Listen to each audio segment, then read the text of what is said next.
First, let me state my thesis poetically. To some, it will sound unoriginal, implausible, and overwrought. Here it is. We in the West are falling in a moral abyss. We are in mid-fall. It's been long since we careened off the precipice, though we have not hit bottom. Poetic language is vague, so let me explain what I mean. We began falling when we, many of us, stopped earnestly using the language of moral discourse, moral judgment, the discourse of individual responsibility, of suffering the hard consequences of foolish action, of liberal knowledge, of hard-earned wisdom, of bad judgment, of the risky exercise of freedom that entails and requires judgment, of sound character and good habit, of courage, humility, and other virtues. In short, our strength of character is weakened, and the cultural wisdom needed to keep it strong, the cultural capital we built up over thousands of years, has been squandered in the space of a few generations. So many good and necessary habits we used to have, which strengthened our character and that of our children, have been carelessly tossed in the dustbin of history. Instead, look at what we have. Look honestly. Look past your partisan or religious contempt and your haughty reactions. Try to judge soberly how far what I say here is actually true. What we have is a society that blames others for our failings. Our problems are blamed on benighted parents, racism and sexism, evil corporate masters, venal politicians, the corrupting influence of mass media, violent video games, and other dark forces. But ultimately, these too are all thought to be pawns and tools, and our problems are really all structural or societal. Ultimately, we must engineer a better way to control the dark forces that inflict all our problems. In any case, our problems are not individual. We, too many of us, act as if we have no individual responsibility for our failings. We cannot be blamed. We have a society that increasingly rejects personal blame because it increasingly rejects personal freedom. This is a natural human belief that dies hard, but it is dying with contemporary education. Cynical journalists and thought leaders quote philosophically sophomoric scientists who assure us that free will is an illusion. Many educated young people believe this. Many educated older people also act as if they believe it. Our society is bathed in the language of therapy rather than philosophy and ethics. We are not lazy. We are depressed. We are not selfish and vain and nasty. We have narcissistic personality disorder. Our children aren't immature and irresponsible. Their frontal cortexes are incompletely developed. We are not evil. We have anti-social personality disorder. Mass murderers are not inhumanly wicked. They are always troubled and must have a history of mental illness. The most appalling enemies of our civilization, groups like ISIS, are not monsters. They're merely reacting to the abuse of Western power in their home territory. Even positive responsibility, praise, sometimes goes by the wayside. The inventors and entrepreneurs of every sort, the people who actually create progress, are sometimes denied their accomplishments by an egalitarian tendency to say, you didn't build that. It was society. It was all of us working together. Both praise and blame are shared out into society at large. We have a society that insulates our youth from risk, that cushions every blow, that places safety above freedom. Our older generations remember a society in which one saved diligently for a rainy day. Now we have collectivized risk with credit cards, bankruptcy meaning only the loss of credit, and the social safety net beneath it all. All these things are not bad in moderation, surely, but we have gone too far. We are forced to buckle up, and we may not smoke in public, all for our own good, of course, and who really can complain? Many of our professors and university administrators are increasingly comfortable with and even insistent upon sheltering our children, not just from harsh behavior, but from harsh talk and offensive ideas known by society's enlightened elite to be benighted and wrong. A growing number of young people, meanwhile, being so used to their cocoon-like existence, demand such coddling. They were apparently never taught that there might be something wrong with it, because inconsistent with their self-reliance, rights, and freedoms. We have a society that indeed glorifies foolish youth and is fascinated with famous idiots, finding hard-earned wisdom as opposed to the latest fads handed down from on high to be just another quaint point of view. The ordinary solid man and woman who get married, stay together, maintain a stable household for children, are productive and pay their taxes, do their duty and obey the law and grow old and full of wisdom.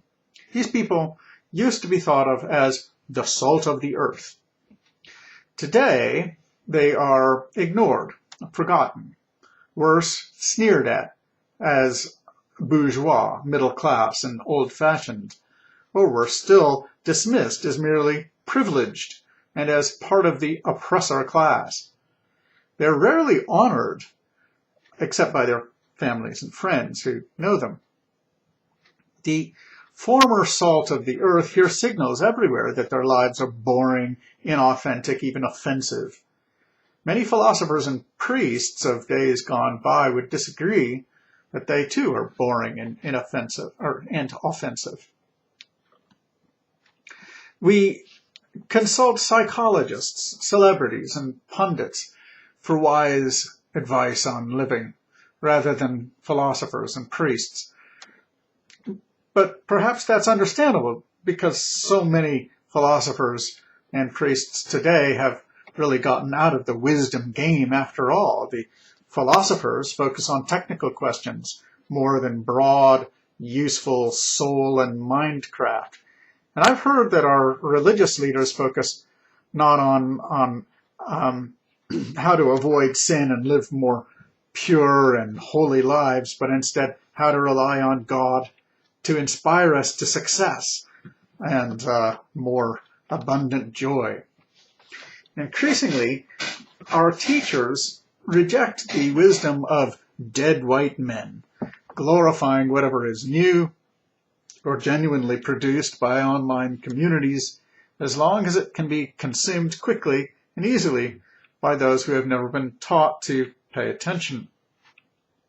The great books are less and less thought of as sources of perennial wisdom, but instead are increasingly forgotten, or when remembered, viewed with contempt and hatred. Increasingly, we lack the cultural capital needed to pass on the classic virtues. So very much has been lost already. Wisdom, gone.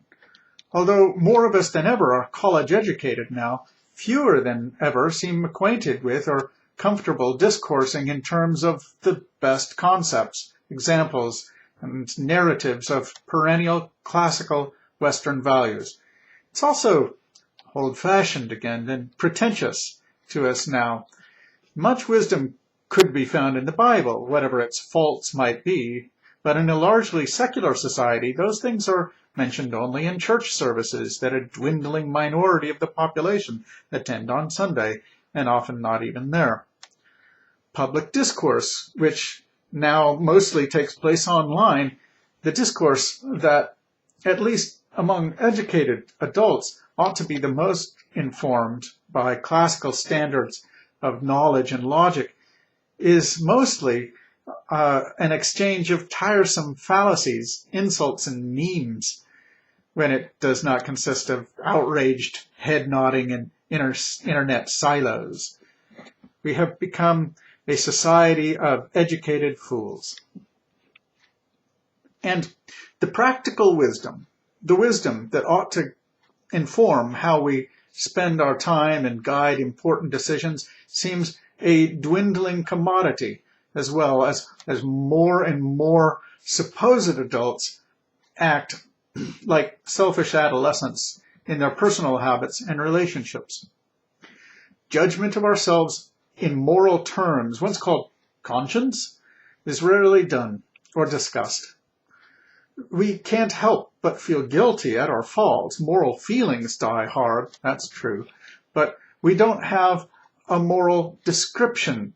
We don't put a moral description on our faults, their mistakes, self-destructive behavior, stresses, failures, embarrassments, addictions, flare-ups of psychological problems. They're so rarely vices, bad habits, foolish choices, bad actions, shameful behavior. The very idea of practical wisdom sounds increasingly antique or even foreign. Today, we have life hacks that sound like technology instead of soulcraft. Self-control or temperance, gone. Since around the 1990s, we have freely admitted to binging on everything. We waste thousands of hours of our free time in front of television sets, not improving ourselves. We smile indulgently as many of our college students get drunk every weekend and hook up. It's merely a rite of passage and youthful high spirits. Of course, everyone can agree there's a problem when one of these hookups ends in a rape accusation. But the problem, society's leaders say, is that our young men have failed to receive the proper sensitivity training. It's not due to a thoroughly vicious tendency on the part of everyone, men and women of all ages, to dehumanize others, to use others. We don't discuss how appallingly damaging this high-spirited behavior can be to the souls of some students those who go on to become alcoholics, not drunkards, who get pregnant and abort the babies and regret that for the rest of their lives, or who cannot view the opposite sex with a sense of romance and without cynicism. Avoiding the entire morass, many of our men are glutted on desensitizing porn. Even our boys are glutted on time-wasting video games. And many of us are glutted on social media, a huge time suck that is often strangely impersonal. In the face of our many and varied temptations, it seems most of us can barely hold it together. We can't stop ourselves, or so we tell ourselves, with a self-indulgent shrug. Humility, unselfishness, kindness, the winning social graces of caritas, they too are sadly mostly gone. We are still restrained by peer pressures to behave more or less politely, of course, but there is something at once pretentious and very small about so many people today. Few seem to find a value even in the outward display of ostensible humility, such as self-deprecating remarks. Besides that, actual humility involves candidly admitting faults, limitations, and ignorance, apologizing and allowing others to go first. Everything, in short, that flows from a realistic assessment of human frailties and an acknowledgement of others as true equals. Instead, we are told to promote our personal brands and never apologize, never explain. In big cities, especially, civilization has evolved in such a way that taking what's yours and aggressive self-assertion are expected parts of being an ambitious go-getter. It's also simply part of being cool. Indeed, the very idea of cool involves some amount of contempt or cynicism toward other human beings. The notion seems to be that it's cool to act like you don't really care about basic civility and kindness, about acting like ladies and gentlemen. The sheer inhumanity of man toward man, sometimes on display online and in traffic and other places, still sometimes surprises me. And I'm almost 50. Younger people don't realize that polite society wasn't always like this. It's changed, really. Things have gotten better in some ways, yes.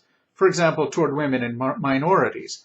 But they've also become ruder, cruder, and less graceful toward everyone. I could go on, but I don't want to write a book. I just want to make clear what I mean when I say we are in a moral abyss. I have not mentioned the moral criticisms that conservatives make of liberals. I take no stand here on whether the problems I have sketched are related to the conservative political bête noire of abortion, gay marriage, and drug legalization, nor do I mention the moral criticisms liberals make of conservatives. Whether lingering intolerance, racism, sexism, anti-intellectualism, etc. are part of the abyss, I will leave the reader to decide. The abyss, as I think of it, is thoroughly nonpartisan. I have many friends who would take great issue with any suggestion that any such moral abyss is a consequence of a post-1960s liberal drift of society. I think they will mostly agree that good habits, the classical virtues I have discussed, are important. I think my conservative friends will agree as well. While I find our moral abyss can be described in a politically neutral way, there are some deep social problems I do associate with this moral abyss. Divorce rates have stayed at 50% for the last half century. Illegitimacy rates have soared over 40%, while marriage rates have shockingly declined. In Western societies, and especially among elites, childbearing has fallen below the replacement rate, and appallingly, certain radicals in the child-free movement readily admit that they hate children. Drug addiction is widely regarded as one of the leading ills of society. Homelessness remains a huge problem. Crime, while it has declined, lingers above pre-1970 rates and has probably declined in the U.S. because of how many criminals we lock up for long periods, etc. Arguably, these are each related to the common atrophying of our character. Call all that the sociological abyss. And as appalling as it is not quite the abyss that I mean. As bad and as consequential as all that is, I am more concerned about the moral abyss that resides within each of us. I mean an abyss within me and within you. There are saints among us, no doubt. I'm not one of them, and I doubt you, listener, are one either. Our souls, so to speak, have collectively atrophied. When I talk about such things as a lack of temperance and unkindness, I think ruefully of myself, my friends, my family, as much as I think of anyone else. I'm not trying to be falsely modest when I say this. I am making a hand-wringing confession. These problems seem to be in all of us, or nearly all of us to some extent. If my hypothesis is correct, and there were some valid way to measure at least the classical virtues I have mentioned, then as a society we would have seen a measurable decline from 100 years ago until now. Still, you might say, it seems somehow ridiculous and perverse to complain about a moral abyss, and if not motivated by a religious point of view, my complaint is simply weird, I will be told, especially by my fellow libertarians. They will say these sorts of things. The world has gotten better, they'll point out. Literacy rates worldwide have grown. Standards of living have risen. Crime has declined. We live in nothing short of a golden age of invention, entrepreneurship, and technology. All true. Absolutely true. And as far as that goes, it's great. But all completely and utterly irrelevant to the point, to the problem I'm endeavoring to describe. Please make an effort to understand what I'm saying. It's important. The problem I'm describing is not reliably reflected in sociological or partisan issues. Of course, it seems bizarre to someone strolling down the bustling, famous elite avenues of New York City, San Francisco, London, or Paris to hear that we are falling in a moral abyss. I understand the attitude. I get it. Our society is deeply impressive. Yes, in many ways. I'd say we're living in a gilded age. If this is your reaction, I want to grab you by the collar, metaphorically, and shake some sense into you, because you don't comprehend at all the outward trappings of civilization in the centers of power. They mean nothing to the character of the everyday person in the civilization.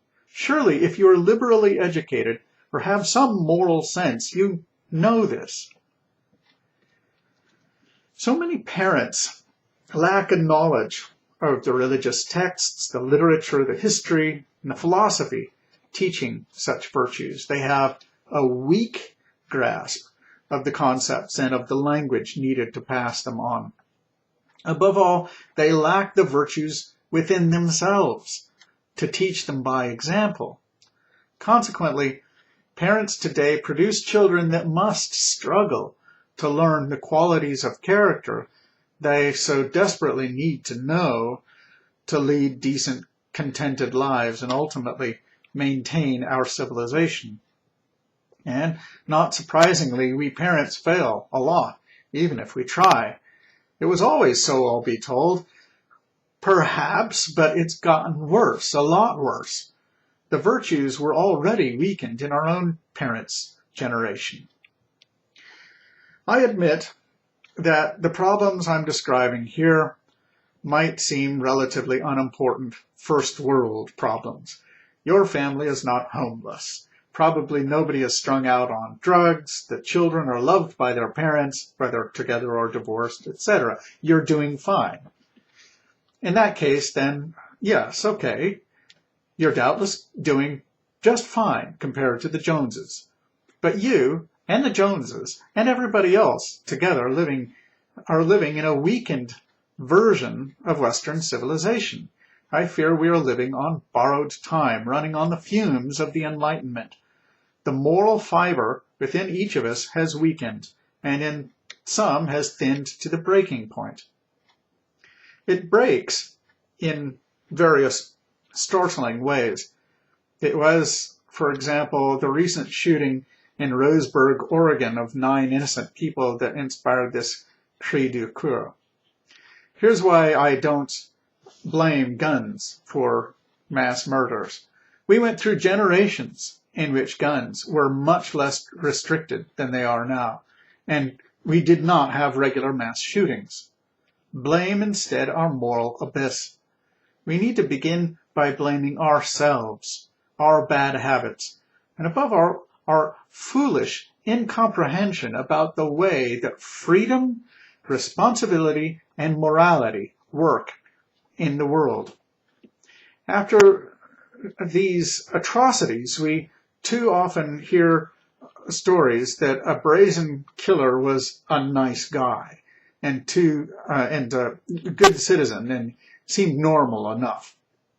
To be sure, sometimes the evil among us hide their evil thoughts and habits very well. But I think more often the actual behavior of those people is just not morally judged, period. The fact that we must look to societal causes rather than within the souls of these murderers, that is, of course, what these people are. After all, they're cold-blooded, soulless killers, is a profoundly deep part of the problem that brings these monsters into existence. If they had been raised in a society in which they were taught to take responsibility for themselves, in which the tools in their hands are not blamed, but instead the characters that wield them, then they might have found within themselves the moral wherewithal to resist the temptation to take out their frustrations on innocent others. I blame the monsters first and foremost. I also blame their parents and the abysmally amoral society they were brought up in, without which they would not seek to lash out as they do. There, but for the grace of God, go I, says the lovely, humble Christian sentiment. I do blame the abyss, but we are the abyss, all of us. The abyss is in the killers, it is in their parents, and it is in me and you and almost everyone in this utterly degenerate old world. We need to change. If we find a purpose in so many senseless killings of innocents, let it be a call to all of us, a call from somewhere outside of the abyss so that we may climb out of it. We need to stop making excuses for our moral failings. We need to own up to them, hang our heads in shame, support each other in correcting them, and improve our souls and improve our society. We need to regain our moral sense.